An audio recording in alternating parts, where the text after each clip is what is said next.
예수님께서 산 위에서 이제 하나님의 말씀을 증거하신 산상수훈 말씀을 다 마치신 이후에 이제 산에서 내려오시고 가신 곳은 가버나움이라는 곳이었습니다. 이 가버나움은 갈릴리 북쪽 해변에 위치한 아주 작은 마을이었어요.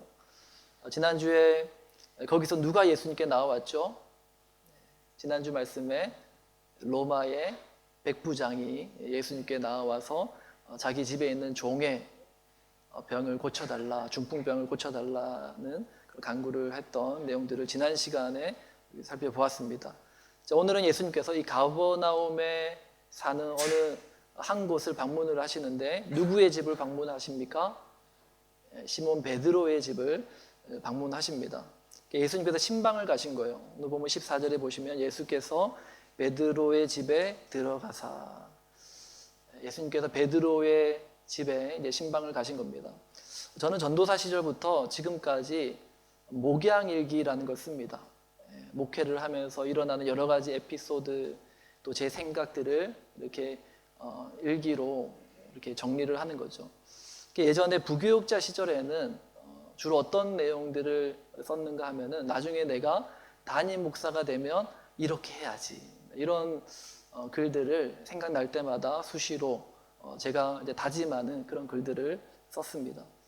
그 중에 하나는 내가 나중에 담임 목사가 되면 부교육자들을 나의 목양의 대상으로 여기자, 이제 그런 생각을 했어요. 보통 담임 목사님들은 이제 부교육자를 대할 때 목회자를 훈련시킨다라는 생각 때문에, 우리가 병원에 가면 전문의가 있고 인턴이 있고 레지던트가 있잖아요. 그러면 전문의는 이제 인턴들에게 이제 이런 것들을 가르칩니다. 이런저런 얘기를 가르치고, 때로는 필요하면 야단도 치고, 마찬가지로 담임 목사님들도 부교육자들을 가르치고 때로는 야단도 치죠. 목회라는 것이 이제 사람의 영혼을 다루는 일 아닙니까? 그렇기 때문에 센스도 있어야 되고, 그래서 센스 없게 말하거나 행동하면 혼돈하고 합니다. 충분히 이제 그 필요가 있고 또 그거 타당하다고 생각을 합니다. 그런데 이제 목회자의 가족은 다르죠. 부교육자들이 당연히 훈련을 받아야 되는 입장이긴 하지만, 그러나 사실 그 목회자의 가정, 가족들, 전도사의 아내나 그 자녀들, 그들은 또 케어가 분명히 필요하단 말이죠. 그런데 많은 경우에 부교육자들의 가족들은 목양의 대상에서 제외되는 경우가 참 많은 것을 보면서 참 안타까운 마음이 들었습니다.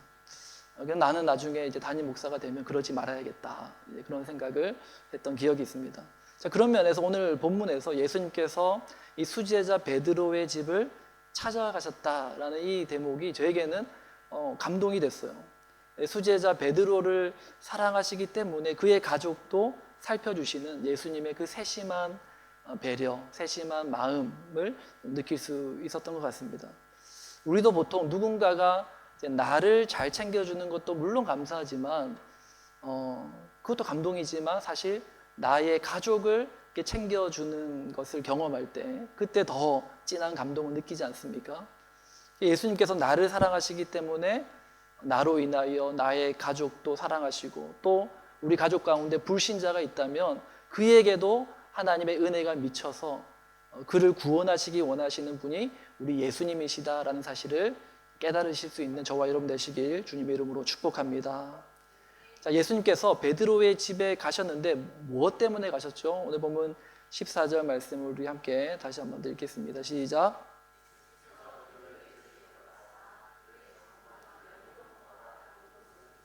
네, 베드로의 장모가 열병으로 앓아 누운 것을 보셨다.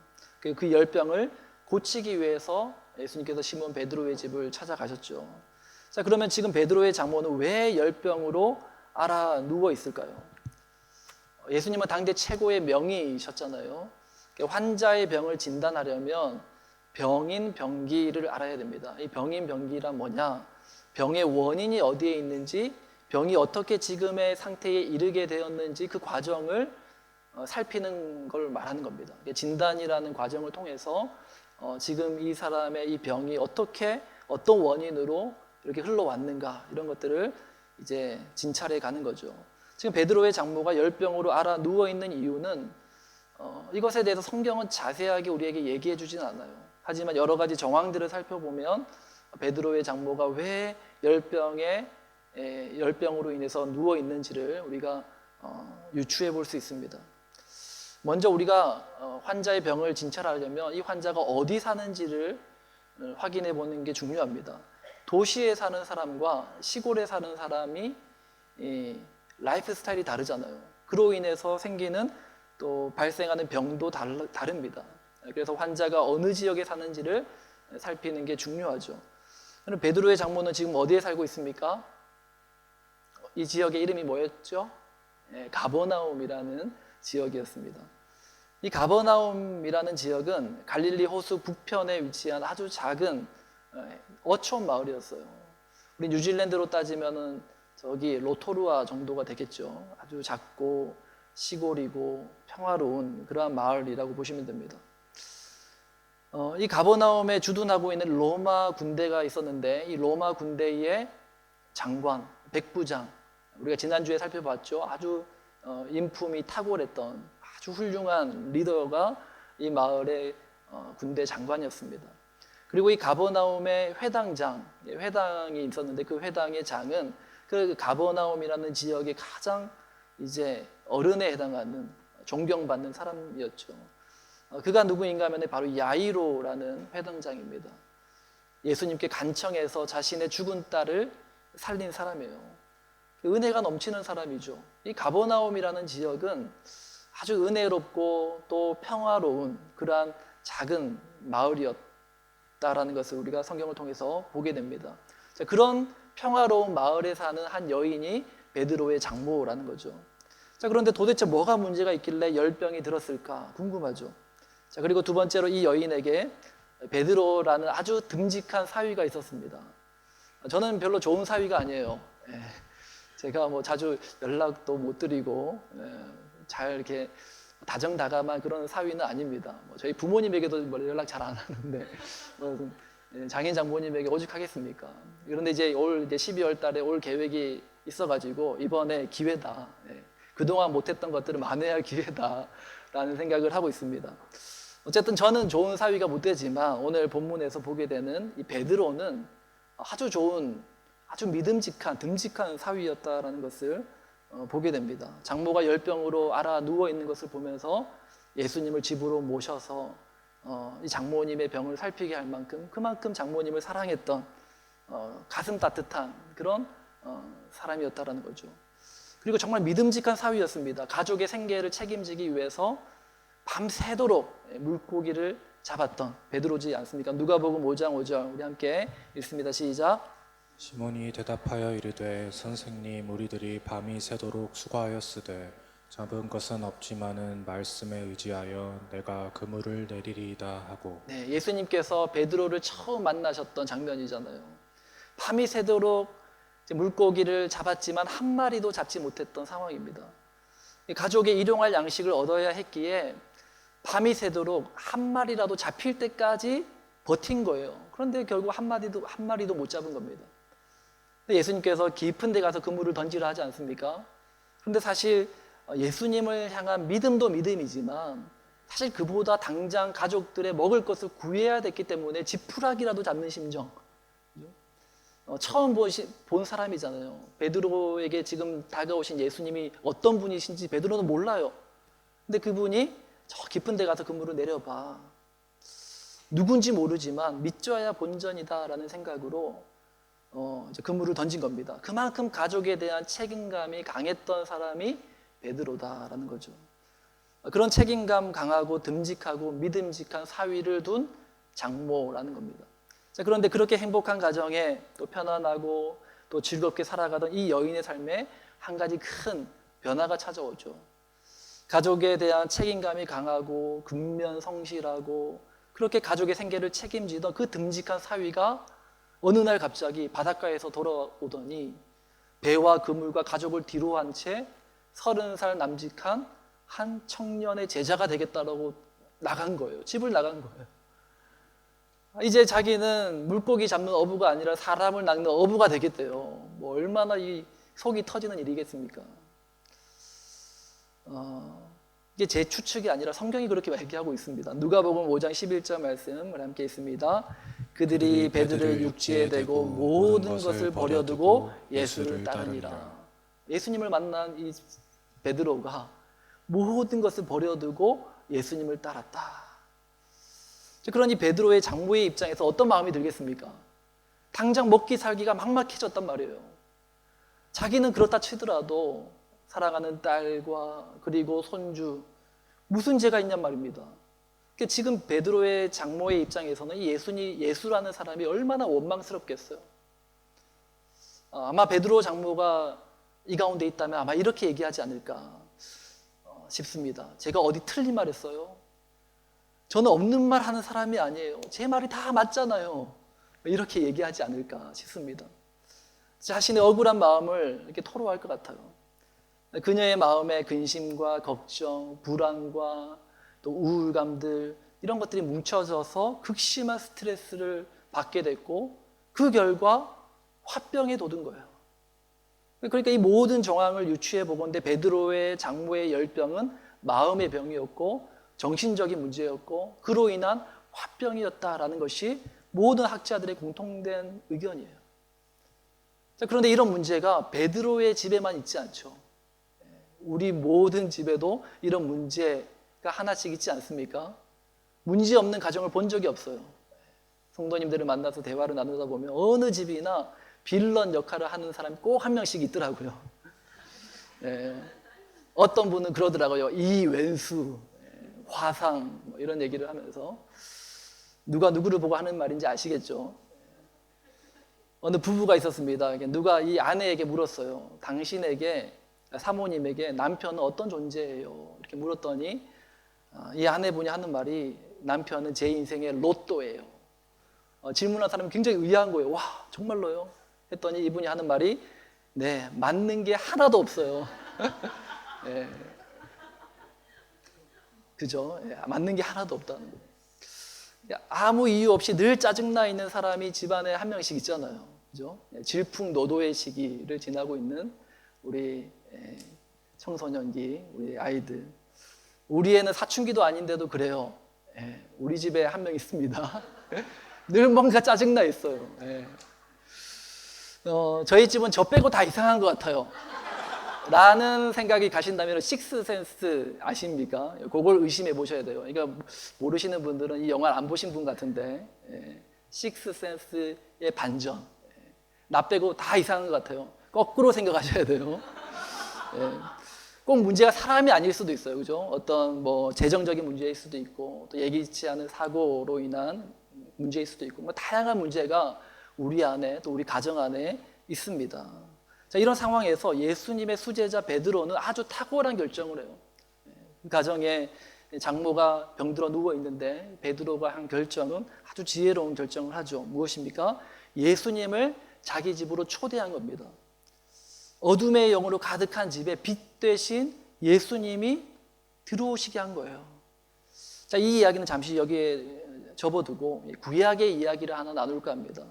다윗이 통일 이스라엘의 왕이 된 이후에 가장 먼저 한 일이 뭔지 아십니까? 아비나답의 집에 20년간 방치되었던 하나님의 언약궤를 예루살렘으로 가져오는 일을 합니다. 언약궤를 가져오는 과정에서 이제 사정이 생겨서 이 가드 사람 오베데돔이라는 사람의 집에 이제 석 달 동안 이제 언약궤가 이제 놓아지게 됩니다. 그때 오베데돔의 집에 어떤 일이 일어났느냐? 사무엘하 6장 11절 말씀인데요. 우리 함께 읽습니다. 시작. 여호와의 궤가 가드 사람 오베데돔의 집에 석 달을 있었는데 여호와께서 오베데돔과 그의 온 집에 복을 주시니라. 네, 하나님의 임재를 상징하는 언약궤가 이 오베데돔의 집으로 들어오니 그 집에 하나님의 임재가 가득하게 되고 그리고 그 집에 모든 어둠의 영이 떠나가고 하나님의 평강이 가득하게 되었다라는 거죠. 이와 같은 은혜와 축복이 우리 모든 가정 안에 넘쳐나기를 주님의 이름으로 축복합니다. 아멘. 자, 그러기 위해서 어떻게 해야 된다고요? 빛 대신 주님을 우리 집 안으로 초대해야 된다라는 거예요. 예수님이 우리 집에 들어오시면 게임 끝이라는 거예요. 우리 집의 문제로 여겨졌던 것 주님께서 관여하시면 어떤 문제도 해결되지 않을 문제가 없다는 것입니다. 중요한 것은 예수님께서 우리 집에 들어오셔야 한다라는 것입니다. 자, 그런데 예수님은 초대되지 않는 집에 들어가시는 분이 아니십니다. 예수님은 문 밖에 서서 문을 두드리세요. 그리고 문을 열면 예수님께서 비로소 그 집으로 들어가신다라고 성경을 말씀하죠. 아주 인격적인 예수님이다라는 거죠. 초대도 안 했는데 강제로 들어오시는 그런 분이 아니시다라는 거예요. 자, 그럼 어떻게 우리가 예수님을 우리 집 안으로 초대할 수 있느냐? 그 방법 세 가지를 우리가 한번 생각해 보기 원합니다. 첫 번째는 우리의 생각의 전환이 필요합니다. 어떤 생각의 전환이 필요하냐? 위기가 곧 기회다라는 겁니다. 베드로에게 장모의 열병은 그 가정의 위기였어요. 우리 가정에도 베드로 장모의 열병과 같은 문제가 하나씩 있어요. 그리고 많은 경우에는 그 문제가 우리 가정의 위기, 고난, 시련이라고 생각합니다. 그런데 바꾸어 생각하면 바로 그 문제라고 생각한 것이 도리어 예수님을 우리 집으로 초대하는 명분을 제공한다는 거예요.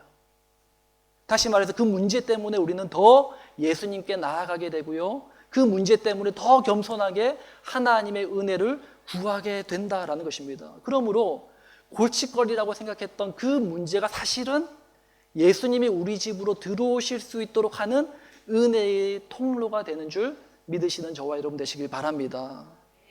하나님의 언약궤가 오베데돔의 집에 석 달간 머물렀을 때 하나님께서 오베데돔의 집에 큰 복을 주셨잖아요. 그리고 그 일은 다윗에게 큰 희망을 가져다 주는 계기가 되었습니다.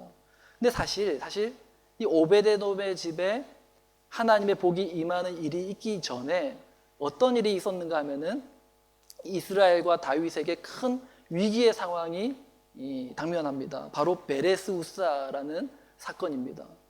들어보신 분이 계실 거예요. 이 아비나답의 집에서 언약궤를 가지고 예루살렘으로 가져올 때 다윗이 새 수레를 하나 준비하고요. 거기에 언약궤를 실어서 소가 그 수레를 끌게 합니다. 그런데 잘 가다가 나곤의 타작마당에서 이 소가 날뛰는 거예요. 그랬더니 이 수레에 실려있던 언약궤가 땅에 떨어질 위기에 처한 겁니다. 그때 이 수레 뒤에서 따라오던 우사라는 사람이 손을 뻗어서 이 언약궤를 땅에 떨어지지 않도록 붙잡은 거예요. 그리고 그 상황이라면 수레 뒤에서 따라오는 누가 되었든 간에 그 떨어지는 언약궤를 잡지 않겠습니까? 그런데 하나님께서는 이 언약궤를 손을 뻗어서 잡았던 이 우사를 즉시로 죽이셨다는 거예요. 이 일은 온 이스라엘을 충격에 빠뜨린 사건이었습니다. 다윗은 분노했어요. 하나님 어떻게 이러실 수 있습니까? 하나님 우리가 어떤 마음으로 군사 3만 명을 대동해가지고 이 언약궤를 예루살렘으로 안전하게 모시려고 만반의 준비를 하고 새 수레도 만들어가지고 그렇게 했는데 그 과정에서 왜 우사가 선한 마음으로 손을 뻗어서 이 언약궤를 잡았는데 왜 그를 죽이십니까? 분노한 거예요. 그런데 이 위기의 상황은 도리어 이스라엘과 다윗에게는 큰 기회가 됩니다. 우리 사무엘하 6장 9절 말씀을 함께 읽습니다. 다윗이 그날에 여호와를 두려워하여 이르되 여호와의 궤가 어찌 내게로 오리요 하고 다윗의 생각에 전환이 일어난 거예요. 다윗은 군사 3만 명을 대동해서 자신의 힘으로 언약궤를 안전하게 보호해서 이걸 예루살렘까지 이동해야지 생각했어요. 근데 우사의 죽음을 보면서 다윗이 무엇을 깨닫느냐? 우리가 언약궤를 보호하고 인도하는 게 아니구나. 언약궤가 우리를 보호하고 인도하는구나. 이걸 깨달은 거예요. 그 언약궤 앞에서 하나님의 임재 앞에서 다윗이 두려워 떨었던 것입니다. 우리 집안의 빌런은 누구야? 라고 생각을 했다면 이제 생각을 고치시기 바랍니다. 우리 집안의 빌런이라고 생각했던 그가 알고 보면 우리 집안에 예수님을 모시게 하는 복의 통로임을 깨달으시기 바랍니다. 그 문제에 대한 나의 주도권을 예수님께 온전히 내어 맡기는 거예요. 이걸 내가 어떻게 해야지가 아니라 예수님, 주님 오셔서 주님이 통치하십시오. 주님 알아서 하십시오. 그렇게 나의 모든 우리 가정에 그리고 우리 마음에 우리의 모든 주도권을 예수님께 내어 맡기는 우리 모두가 될 수 있기를 주님의 이름으로 축복합니다. 아멘. 자, 그리고 예수님을 우리 집으로 초대하는 두 번째 방법은 가정이 지성소가 되게 하라라는 겁니다. 그럼 지성소라는 말이 무슨 뜻인가 하면은 지극히 거룩한 장소라는 뜻이에요. 그럼 출애굽 시절에 모세에게 명해서 만들라고 하신 성막이 있죠. 이 성막의 가장 안쪽에 지성소라는 곳을 만들고 그 안에 하나님의 언약궤를 두었습니다. 다시 말해서 하나님의 언약궤가 있는 곳이 곧 지성소라는 거예요. 그럼 지금 베드로의 집에 예수님이 들어오셨습니다. 하나님이신 예수님이 들어오셨다라는 말은 지금 이 순간 베드로의 집이 지성소가 된 거예요. 오베데돔의 집에 하나님의 언약궤가 석 달간 머물잖아요. 그 석 달간 오베데돔의 집이 하나님의 지성소가 된 것입니다. 시은좌, 하나님의 은혜가 베풀어지는 곳이 되었다라는 것입니다. 오늘 우리의 가정이 지성소가 되려면, 하나님이 임재하는 장소가 되려면 어떻게 해야 될까요? 우리 가정에서 예배가 드려져야 된다는 거예요. 하나님은 영이시기 때문에 예배하는 자가 영과 진리로 예배할 때 하나님은 그곳에 임하십니다. 예배로 가정의 영적 판도를 바꿀 수 있다는 거예요. 예배는 혼자서도 드릴 수 있어요. 진리의 말씀을 묵상함으로, 성령의 도움을 구하는 기도를 드림으로, 하나님을 향한 경배와 찬양을 올려드릴 때 나홀로 하나님을 향한 예배를 드릴 수 있다는 거예요. 그리고 그 가운데 하나님의 임재가 임하게 되고요. 그리고 그것이 바로 지성소가 되는 것입니다. 집안에서 하나님을 개인적으로 만나는 장소를 구별하여 정하시기 바랍니다. 그리고 그곳에는 항상 여러분 성경책을 펼쳐두세요. 성경책 덮어가지고 책장에 꽂아놔봐야 이건 다시 나오기가 쉽지 않잖아요. 그냥 안 읽더라도 그냥 펼쳐두세요. 내가 늘 앉는 그 자리에 책장, 이 독서대 하나 마련해가지고 거기에 이제 성경책을 늘 펼쳐두시고, 읽든지 안 읽든지 오고 가면서 한 구절이라도 볼 거 아닙니까? 그리고 옆에는 기도 편지, 기도 노트를 딱 써가지고 펼쳐두십시오. 별거 아닌 것 같은 이 작은 행동이 예수님을 우리 집안으로 초대하는 엄청난 역사를 만들어내는 시작임을 깨달으시는 여러분 되시기 바랍니다. 혼자 하기 힘들다면 두세 사람의 동력자를 초대해서 함께 하시기 바랍니다. 오늘 본문에서 예수님께서 베드로의 집을 갈 때 혼자 가신 게 아니잖아요. 마가복음 1장 29절, 마태복음 말씀 봤는데 같은 병행 구절인 마가복음에서는 이렇게 이 상황을 설명을 합니다. 마가복음 1장 29절 함께 읽습니다. 회당에서 나와 곧 야고보와 요한과 함께 시몬과 안드레의 집에 들어가시니, 예수님은 요한과 야고보와 함께 시몬의 집에 찾아가셨어요. 이것이 우리에게 주는 영적인 의미가 아주 크죠. 여러분, 출애굽한 이스라엘 백성들이 아말렉과 전쟁을 합니다. 여호수아가 이스라엘의 군대 장관으로 선봉해서요, 아말렉과 막 전투를 하는데 이 모습을 높은 산에서 모세가 쫙 내려다보고 기도를 하는 거예요. 손을 들고 쫙 기도를 하는데 어떤 일이 일어납니까? 모세의 손이 내려오면 아말렉이 막 이기고, 그리고 모세가 손을 높이 들면 이스라엘이 이기는 거예요. 이 이제 상황이 반복되는 겁니다. 근데 모세도 사람인지라 계속 이게 손을, 전쟁이 막 몇십 분 하는 게 아니잖아요. 몇 시간 아니면 뭐 몇 날 며칠 할 수 있잖아요. 모세가 이 손을 들고 있으면 이스라엘이 이기고, 손이 내려오면 이스라엘이 지고, 어떻게 해야 되겠습니까? 그때 모세 옆에 있던 아론과 훌이 양쪽에서 이 모세의 손을 받쳐들고 있는 거예요. 이것이 두세 사람이 합심하여 땅에서 무엇이든지 매면 하나님께서도 하늘에서 내가 매겠다 하신 그 약속의 말씀이라는 것입니다. 여러분, 가정 안에서도요, 피 튀기는 영적 전쟁이 벌어집니다. 아닌데요 하시는 분들은요, 영적으로 다 한패가 된 거예요, 이미. 가정 안에서도요, 하나님 나라 진영이 있고요, 사탄 마귀의 진영이 서로 대적하여 싸우는 거예요. 엄청난 영적 전쟁이 그 가정 안에서 일어납니다. 그리고 그 영적 전쟁에서 밀리지 않고 이기려면 혼자의 힘으로는 좀 힘들어요. 두세 사람의 동력자가 필요한 겁니다. 여러분, 마귀가 그걸 잘 알기 때문에 성도가 모이는 것을 굉장히 두려워하고 그걸 못 모이게 하려고 하는데 온갖 에너지를 쏟지요. 그런데 주일 아침만 되면은 어떻습니까? 뭐가 그리 분주한지, 그죠? 까칠해지고 예배를 드리러 갔다가도 에이 나 안 가 이러잖아요. 주일 아침만 되면 이상하게 사람이 까칠해지고 막 예민해지고 그러지 않습니까? 오랫동안 전도해서 오늘 교회 같이 가려고 했던 그 전도 대상자가 오늘 아침에 갑자기 배가 아프대요. 갑자기 무슨 사정이 생겼대요. 가정교회 모이는 날만 되면 무슨 일이 갑자기 생겨요. 누가 아픈다든지 뭐 급하게 누가 만나자든지. 사탄 마귀는요, 성도가 두세 사람이 모이는 것을 굉장히 싫어하고 두려워하기 때문에 어떻게 해서든지 못 모이게 하는 거예요. 가능하면 못 모이게 만들려고 수단과 방법을 가리지 않습니다.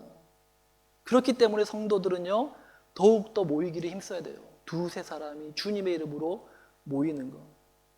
가능하면 여러분 가정끼리 이렇게 교제를 할 기회가 있다면 되도록이면 믿음의 가정과 교제할 수 있게 되기 바랍니다. 배우자가 믿음이 연약하다면 배우자 주변의 지인들 중에 그래도 믿음이 있는 가정이 어디 있나, 그 가정과 적극적으로 교제하려고 하는 거예요. 자녀가 믿음이 약하다면 이 자녀들의 친구 중에서 믿음이 있는 친구가 없는지를 잘 살펴보고 그 믿음 좋은 친구들과 교제할 수 있도록 그렇게 어울릴 수 있도록 도와주는 겁니다. 물론 믿지 않는 친구들과도 잘 어울려야 되죠. 두루두루 사귀지만, 그러나 내 자녀가 믿음이 약하다면 믿음이 있는 친구들, 믿음의 가정의 아이들을 만나서 교제하게 하는 거, 그게 중요하죠. 가장 좋은 것은 무엇입니까? 가정교회 모임에 참여하는 거예요. 저는 솔직히 말해서 이 공동체 대예배, 우리 주일에 드리는 이 대예배와 가정교회 모임 둘 중에 하나만 드릴 수 있다고 한다면 저는 오히려 가정교회 가시라고 그렇게 말씀드리고 싶어요. 그게 솔직한 제 심정입니다.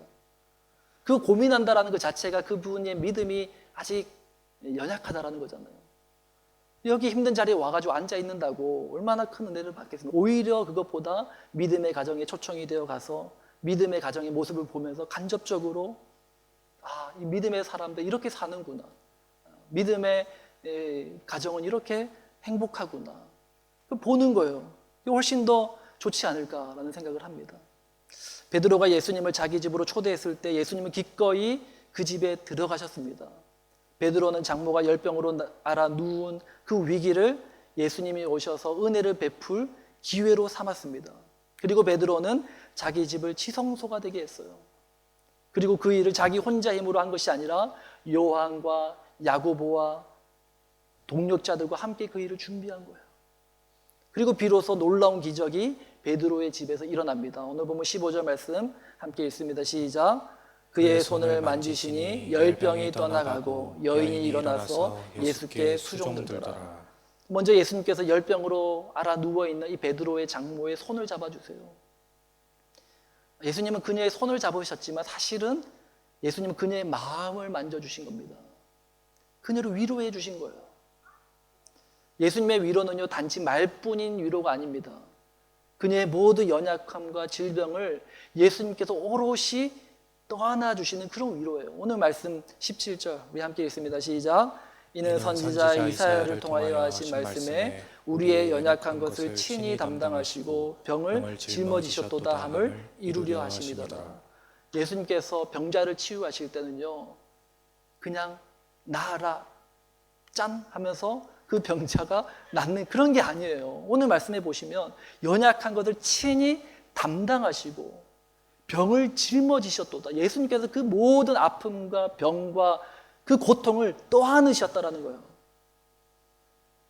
베드로는요, 자기 장모가 열병에 앓아 누웠지만 그 이유를 알 수 없었어요. 왜 장모가 이렇게 아픈지. 안다 하더라도 그 병을 고칠 능력이 없습니다. 우리 가정에 있는 누군가의 그 마음도 내가 다 헤아릴 수 없어요. 아무리 이해해 보려고 해도 또 공감해 보려고 해도 그 복잡한 생각과 마음을 알기 힘들어요. 왜요? 다르기 때문에. 그런데 우리 주님께서는 그를 만져주시면, 주님께서 그를 만져주시면 그 마음을 온전히 공감해 주실 수 있다는 것입니다. 그 사람은 자기 마음 알아주는 사람이 없다고 외로워하고 힘들어 죽을 것 같다고 말하는데 주님이 그를 만나 주시면 그 마음 헤아려 주신다는 거예요. 그리고 그냥 그 마음을 아는 것으로 다가 아니라 그 마음의 문제를 예수님께서 다 떠안아 가심을 경험하고 온전한 치유와 회복이 일어난다라는 것입니다. 그리고 여인이 일어나서 어떻게 합니까? 예수님께 수정들죠. 예수님을 수정듭니다. 이제 이 집의 진짜 주인이 누군지가 비로소 확인되는 순간이에요. 오늘 이와 같은 놀라운 기적이 우리 가정에서도 일어날 수 있기를 주님의 이름으로 축복합니다. 하나님 믿는 거 싫어하고 교회 나간다고 핍박하고 또 안 가겠다고 떼쓰는 그 사람이 하나님의 은혜를 경험하고 하나님을 수종드는 자가 되는 이 놀라운 기적이 우리 가정마다 일어나게 되기를 주님의 이름으로 축복합니다. 자, 그리고 이 이야기의 피날레는 베드로의 장모가 열병에서 치유되었더라, 깨끗하게 나았더라, 끝 아닙니다. 그게 목적이라면요, 예수님께서 굳이 베드로의 집에 갈 필요가 없었어요. 지난주에 봤잖아요. 백부장의 믿음의 고백. 말씀만 하옵소서. 말씀만 하시면 시간과 공간을 초월하여 얼마든지 내 집에 있는 하인의 병이 나을 줄 믿습니다. 고백했던 그 백부장의 믿음, 주님도 그 믿음 칭찬하셨잖아요. 베드로도 그렇게 하시면 돼요. 봤잖아요, 백부장이 하는 거. 근데 왜 예수님께서 베드로의 집에 굳이 찾아가셨을까요? 예수님께서 베드로의 집을 찾아가신 목적이 단지 베드로 장모의 열병을 고치는데 그치는 게 아니었다는 거예요.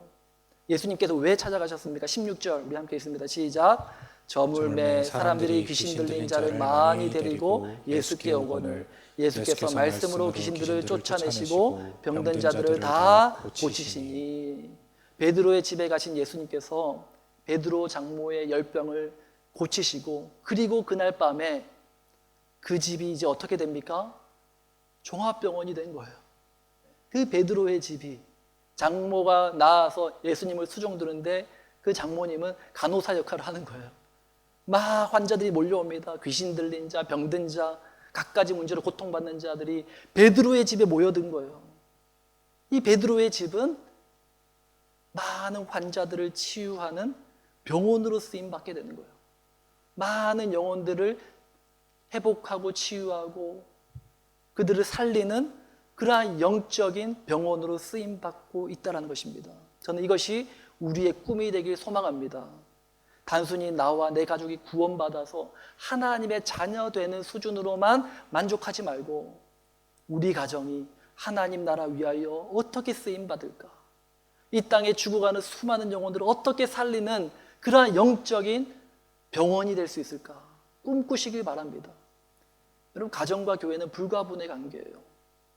교회는 확장된 가족 공동체입니다. 가정이 회복되고 살아나야 그래야 교회도 함께 사는 거예요. 문제가 있고 어려움이 있는 가정은 계속 그 문제를 덮어두려 하고 감추려고 하기보다는 예수님께 오픈하십시오. 그리고 다른 믿음의 가정과 교제하십시오. 그리고 간접적으로 보고 배울 수 있게 되기 바랍니다. 그리고 문제가 해결되고 위기를 이겨낸 가정은 다른 믿음이 연약한 가정을 초대하십시오. 그리고 다른 가정들을 위해서 중보하십시오. 그렇게 함께 믿음의 가정으로 세워갈 수 있게 되기 바랍니다. 만약 교제할 믿음의 가정이 주변에 없다, 저희 가정을 초대하십시오. 네. 언제든지 열려 있습니다. 교회 안에서뿐만 아니라 교회 안에만 우리가 갇혀 있는 게 아니라 교회 밖에서도 가정에서도 믿음의 선한 교제들이 일어날 수 있게 되기를, 그렇게 우리가 함께 우리와 우리 자녀와 우리 가정이 하나님의 놀라운 기적의 통로로, 은혜의 통로로 쓰임받는 우리 모든 하늘샘교회 가정이 다 되기를 주님의 이름으로 축복합니다. 아멘. 우리 말씀 생각하면서 이 찬양 드리며 나아가겠습니다. 오직 예수뿐이네. 은혜 아니면 살아갈 수 없습니다. 세상 평안과 위로 내게 없어도 오직 예수님 나와 함께 하시며, 예수님 우리와 함께 하시며, 주님이 우리 가정에 오시면 그것으로 끝입니다. 그것이면 됩니다. 그것이면 충분합니다. 오직 예수뿐이네. 우리 함께 찬양으로 고백하며 나아갑니다.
뿐이네.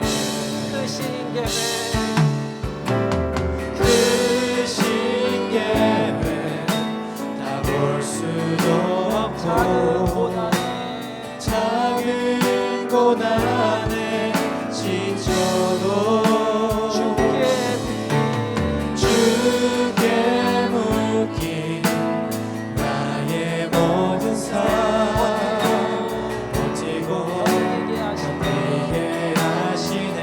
크신 계획 다 볼 수도 없고 크신 계획 다 볼 수도 없고 작은 고난에 지쳐도 작은 고난에 지쳐도 주께 묶인 나의 모든 삶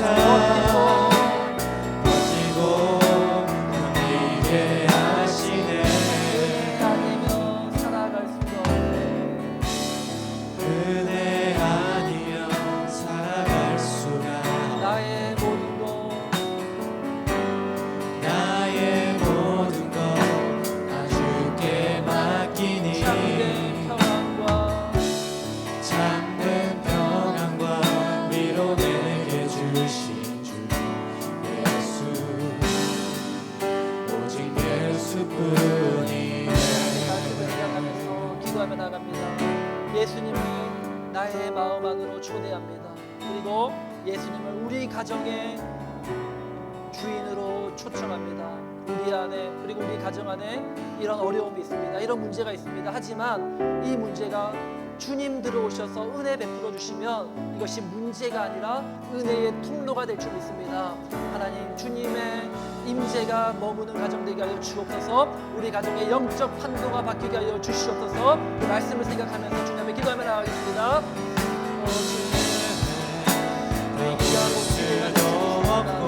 문제라고 생각하는 골칫거리라고 생각하는 그 문제가 예수님이 우리 가정으로 들어오시면 은혜의 통로가 되겠습니다. 주여 우리 가정이 지속도 되게 하여 주옵소서. 하나님 우리 가정 안에서 예배가 드려지게 하여 주옵소서. 영과 진리로 하나님 예배하는 가정 되게 하여 주시옵소서. 하나님 우리 가정이 하나님 성령으로 주시는 가정 되게 하여 주시옵소서. 영적 판도가 바뀌게 하여 주시옵소서. 세 사람이 합심으로 이 땅에서 하나님께서 기도로 응답하여 주시옵소서. 주여 가정에서 피튀기는 영적 전쟁에서 하나님의 나라가 밀리지 않게 하여 주옵소서. 하나님 사탄 마귀가 하나님의 나라를 방해하고 하나님의 사람들을 훔치는 일이 합니다. 하나님의 능력자를 주옵소서. 능력자를 붙여주시옵소서. 하나님 우리 가정이 사명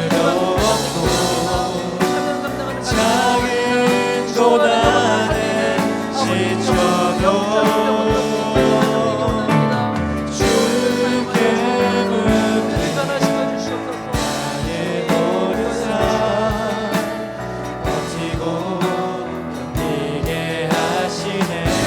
계획 가볼 수도 없고 크신 계획 다 볼 수도 없고 작은 고난에 지쳐도 주께 묶인 나의 주께 묶인 나의 모든 삶 버티고 견디게 다 같이 하시네. 일어나서 다시 한 번 더 크신 계획 가볼 수도 없고 크신 계획 다 볼 수도 없고 작은 고난에 지쳐 작은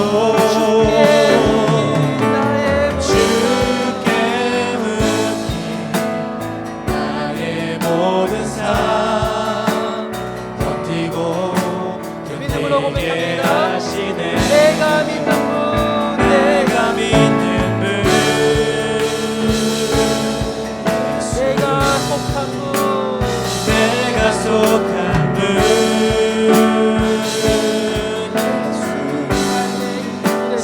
이유 되시네. 내 노래 대신에 노래 대시네. 다시 한번 우리 전심으로 가정을 주님 손에 맡기면서